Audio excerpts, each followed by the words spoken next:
Hello friends. நம்ம எப்போவுமே இட்லி, தோசை, சப்பாத்தி சாப்பிட்றோம். அதுக்கு பதிலா இந்த மாதிரி சாஃப்ட்டா நல்லா ஸ்பாஞ்சியான ஒரு செட் தோசை செஞ்சு கொடுத்தா குழந்தைங்க ரொம்ப விரும்பி ரொம்ப இன்ட்ரெஸ்ட்டாக சாப்பிடுவாங்க. குழந்தைங்க என்ன நம்மளும் தான் இன்ட்ரெஸ்ட்டாக சாப்பிடுவோம். அவ்வளோ சாஃப்ட்டா இருக்கும். நல்லா பார்த்தாலே உங்களுக்கு தெரியும். பஞ்சு மாரி இருக்கக்கூடிய இந்த செட் தோசை வந்து எல்லாருமே விரும்பி சாப்பிடுவாங்க.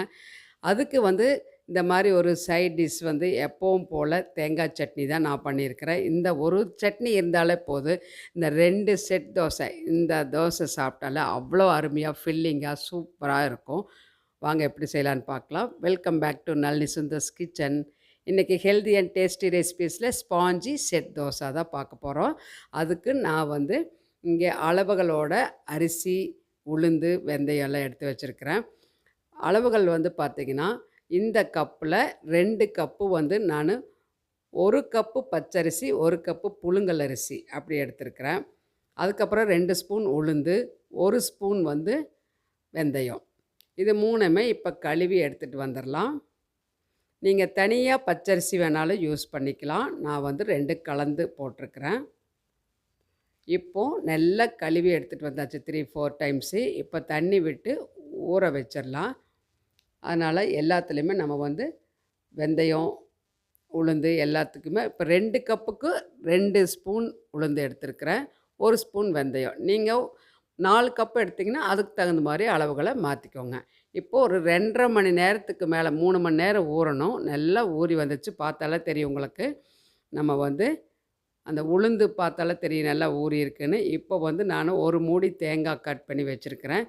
இந்த 2 கப்பு அரிசிக்கு போதும். 4 கப்பாக இருந்தால் முழு தேங்காய், ஒரு தேங்காய் சேர்த்தணும். இப்போ ஒரு மிக்சர் ஜார் எடுத்துகிட்டு முதல்ல வெந்தயம் போட்டுக்கலாம். அது கூடவே நம்ம ஊற வச்ச அந்த 2 ஸ்பூன் உளுந்து சேர்த்திக்கலாம். அதே ஊற வச்ச தண்ணியே நம்ம வந்து கொஞ்சம் விட்டு நல்லா சாஃப்டாக இந்த மாதிரி அரைச்சி எடுத்துகிட்டு வந்தாச்சு, ஊற்றிக்கலாம். இப்போ வெந்தயம், உளுந்து எந்த அளவுக்கு முடியுமோ அந்த அளவுக்கு சாஃப்டாக அரைச்சாச்சு. இப்போது அரை மூடி தேங்காய், அது கூட ஒரு கைப்பிடி அரிசி போட்டு பல்ஸில் போட்டு எடுத்துக்கலாம். அதுக்கப்புறம் அரிசி போட்டு தண்ணி விட்டு நல்லா வந்து அரைச்சிக்கலாம்.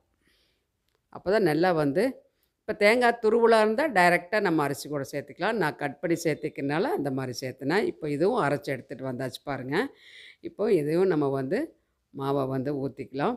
ஊற்றிட்டு மிச்சம் இருக்கக்கூடிய அரிசியை இதே மாதிரி மிக்சர் ஜாரில் சேர்த்தியாச்சு. 2 தடவை போட்டேன். இப்போது ஒரு குட்டி கப்பில் 1 கப்பு லஞ்சுக்கு செஞ்ச சாதம், வடித்த சாதம், ஆறின சாதம் வந்து சேர்த்திட்டேன். நல்லா ஃப்ரெஷ்ஷான சாதம் சேர்த்திக்கோங்க, நல்லாயிருக்கும். இப்போ தேவையான அளவுக்கு உப்பு, இந்துப்பு சேர்த்திருக்கிறேன். சேர்த்து இதையும் நம்ம வந்து அடித்து எடுத்துகிட்டு வந்தாச்சு பாருங்கள். நல்லா சாஃப்டாக மாவு வந்து ரெடி ஆயாச்சு. இப்போது அந்த மிக்சர் ஜார்லேயே ஒரு குட்டி டம்ளரில் அரை டம்ளர் தண்ணி சேர்த்து நான் அதில் சேர்த்துட்டேன். இந்த அளவு இருக்குது பாருங்கள். நல்லா கை வச்சு நல்லா கலந்து விட்டுக்கலாம். நான் வந்து உப்பு வந்து கல்லுப்பாக இருக்கிறனால அரைச்சி எடுத்துட்டேன். இப்போ எல்லா இடத்துலையுமே நல்லா உப்பு வந்து கலந்துரும். இப்போ கரைச்சி வச்சு லிட்டு போட்டு விட்டுடலாம். நல்லா வந்து ஃபெர்மெண்ட் ஆகணும். காலையில் பார்க்கலாம். அதாவது ஒரு 6 மணி நேரத்துலேருந்து 8 மணி நேரம் வரைக்கும் புளிக்கணும். அப்போ தான் நல்லாயிருக்கும். அப்போ நல்லா ஹோலாக சூப்பராக ஸ்பாஞ்சியாக வரும். இப்போ அடுத்த நாள் வந்து காலையில் பார்க்குறோம். நான் நைட்டு அரைச்சி வச்சுட்டேன். இப்போ காலையில் பார்க்கலாம். பாருங்கள், 8 ஹவர்ஸ் ஆயாச்சு. நல்லா பொங்கி வந்திருக்குது, பார்த்தாலே தெரியுது. நல்லா சாஃப்டாக வந்திருக்கு பாருங்கள். இந்த கரண்டி வச்சேன்னு சொன்னோம்னா இந்த மாதிரி வரணும். ஐஸ்கிரீம் மாதிரி வருதா உங்களுக்கு தெரியுதா? இப்படி ஊற்றும்போது நம்ம தண்ணி மாதிரி கரைச்சி வச்சோம். இப்போ பாருங்கள், புளிச்சதுனால தான் இந்த மாதிரி இருக்குது. இப்படி இருந்தால் தான் ஆப்பம் வந்து நல்லா ஸ்பாஞ்சியாக இருக்கும். பாருங்கள், நல்லா சாஃப்டாக இருக்குது மாவு. இப்போ நல்லா கலந்து விட்டுடலாம். மாவு வந்து நல்லா பொங்கல் மேலே இருக்கும். அதனால் நல்லா ஃபுல்லாக கலந்து எடுத்துட்டு நம்மளுக்கு தேவையான அளவுக்கு நம்ம ஊற்றலாம். இப்போ வந்து மாவு வந்து தோசை ஊற்றுறதுக்கு ரெடியாக இருக்குது. இப்போ இந்த தண்ணி இப்போ இதுவும் திக்குன்னு நினச்சிங்கன்னா கொஞ்சம் தண்ணி சேர்த்துக்கலாம். இது எனக்கு கரெக்டாக இருக்குது. அதனால் நான் வந்து ஒரு பவுலில் வந்து இப்போ ஊற்றுறதுக்காக எடுத்து வச்சுட்டேன். மிச்சம் வந்து நம்ம ஃப்ரிட்ஜில் ஸ்டோர் பண்ணி வச்சுட்டா அடுத்த நாள் நம்ம ஊற்றிக்கலாம், அல்லது நைட் ஊற்றிக்கலாம். இப்போ இதுக்கு நான் தேங்காய் சட்னி ஆல்ரெடி அரைச்சிட்டேன். நிறைய தடவை நம்ம சேனலில் போட்டிருக்கிறோம். தேங்காய் சட்னி இதுக்கு சூப்பர் காம்பினேஷனாக இருக்கும். தக்காளி சட்னியும் நல்லாயிருக்கு. இப்போ ஒரு கடாய் குட்டி கடாய் வச்சுட்டு எண்ணெய் எதுவுமே சேர்த்துல ஒரு ட்ராப்பும் கூட. ஒரு 1 1/2 கரண்டி மாவு எடுத்து ஊற்றிக்கோங்க. தள்ளி விட வேண்டாம், அப்படியே இருக்கட்டும். இப்போ வந்து நான் எண்ணெயும் சேர்த்துல, தள்ளி விடலை. ஒரு லிட்டு போட்டு விட்டுடலாம். 1 நிமிஷம் 1 1/2 நிமிஷம் இருக்கட்டும். பாருங்கள், 1 1/2 நிமிஷம் ஆயாச்சு. நம்ம வந்து சிம்மை விட கொஞ்சம் அதிகமாக மீடியத்துக்கும் சிம்முக்கும் இடையில வச்சதுன்னா ஃப்ளேம் வந்து நல்லா சூப்பராக நல்லா ஸ்பாஞ்சியான ஆப்பம் வந்து ரெடி ஆகி வருது. அடுத்த ஆப்பமும் ஊற்றி காட்டுறேன் பாருங்கள்.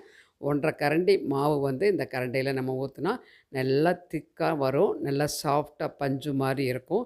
இப்போ லிட்டு போட்டு விட்டுரு எடுத்தாச்சு. பாருங்கள், ஹோலாக சூப்பராக வந்திருக்கா. நான் வந்து இப்போது சமையல் சோடா அந்த உப்பெல்லாம் எதுவுமே யூஸ் பண்ணல. நீங்களே பார்த்துருப்பீங்க.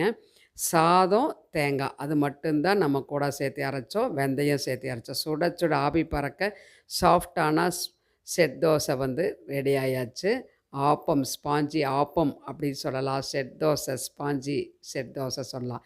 இதுக்கு சூப்பரான காம்பினேஷன் தேங்காய் சட்னி தான் எனக்கு ரொம்ப ரொம்ப பிடிக்கும். உங்களுக்கு தக்காளி சட்னி பிடிக்குன்னா தக்காளி சட்னி செஞ்சுக்கலாம். ரொம்ப அட்டகாசமாக இருக்கும்.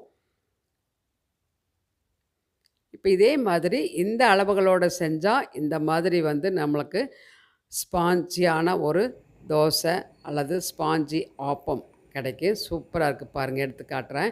இந்த மாதிரி ஹோலாக வரணும். அதே சமயத்தில் திக்காக இருந்தாலும் சாப்பிட்றதுக்கு ரொம்ப நல்லாயிருக்கும். ஒரு பார்த்தீங்கன்னா நம்மளுக்கு வந்து தட்டு இட்லி அளவுக்கு இருக்கும் அந்த திக்னஸும். அவ்வளோ சூப்பராக இருக்குது. தேங்காய் சட்னியோடு சாப்பிடும்போது சாப்பிட்டுட்டே இருக்கலாம். அவ்வளோ நல்லாயிருக்கு. குழந்தைகள்லாம் ரொம்ப விரும்பி சாப்பிடுவாங்க. உங்களுக்கு பிடிச்சிருக்குன்னு நினைக்கிறேன்.